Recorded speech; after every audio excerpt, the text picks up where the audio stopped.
Vox Lux is directed and written by Brady Corbett and it stars Natalie Portman and Jude Law. The film follows the rise of Celeste from the ashes of a major national tragedy to pop star super fandom. The film spans 18 years and traces important cultural events through her eyes, starting in 1999 and concluding in 2017. Now I apologize for possible image or sound conditions because I am in a hotel room. I came to the film festival in Lisbon just to give you this review, and beautiful boy, tonight I was disappointed with this film. Let me start with the positives because this film is shot beautifully. There are so many camera movements that I don't understand how Brady and the cinematographer pulled off. They are truly stunning, and the concert part of the film is absolutely brilliant as well. The film in terms of cinematography is absolutely flawless. There are so many moments where you're following characters without cutting, and supposedly you should be engaged in their conversations. You're not, but I'll get to that. The camera work, however, is exceptional. Also, I love the score and the sound mix in this film. It's so hypnotic. It almost felt like watching,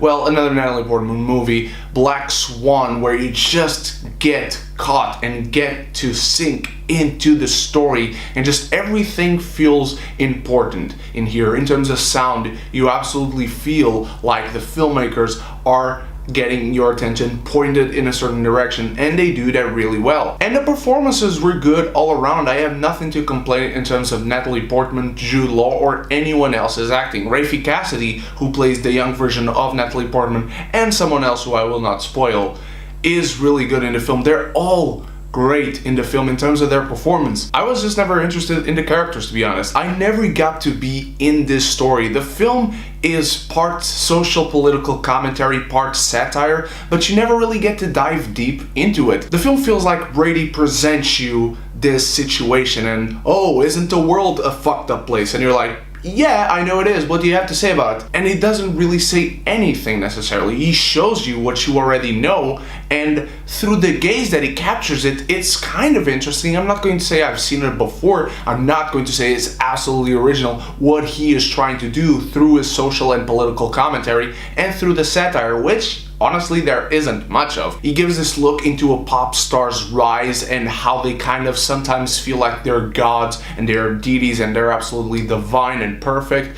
And he shows the contrast to that sometimes they're affected by these terrorist attacks all around the world. Because the film, for instance, starts with a tragedy. We get to know through a narration that she gets a manager, and then we spend 2 years into the future. Then a very known terrorist attack happens, and we progress from 2001 to 2017, and there is Natalie Portman. See, my problem with this film mainly is that we kind of skip the beats. We get to see who she was before she was famous, we get to see her start, and then we move on to the point where she's already the biggest star in the world, and we never saw the progression, we never saw that growth, we never saw her becoming one thing and then becoming another. We are at point A and point C in this film, but never through point B, and the drama just vanishes from that. There's one interesting bit of narration near the end where you're kind of thinking, oh, okay, so was this what happened? But you never really get the answers, and nothing else in the film speaks to that little portion that does seem interesting. The film is a big work of sloppy and all rise and fall cliches that you know exist, and you can clearly tell who were the influences to the director in terms of what he's trying to say, the themes he's trying to debate,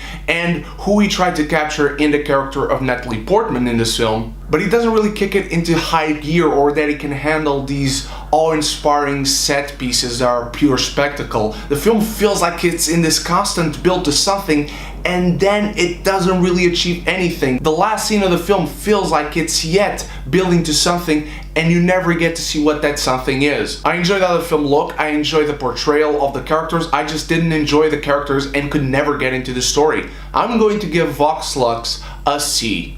Guys, what did you think of Vox Lux? I'm sorry I was disappointed with this film. I hope you guys enjoyed it, and let me know if you've seen it, because I know of nobody who has seen this film, and I want to know of someone who enjoyed it. So let me know in the comments below, and stay tuned for tonight for my review of Beautiful Boy, and on Saturday I'll be back with my review for Wreck-It Ralph 2, Ralph Breaks the Internet. That's an awful title. So I'll see you there anyway. And so until then, stay beautiful and stay geeky. And if you haven't done so yet, click the subscribe button and the bell so we can be geeky united.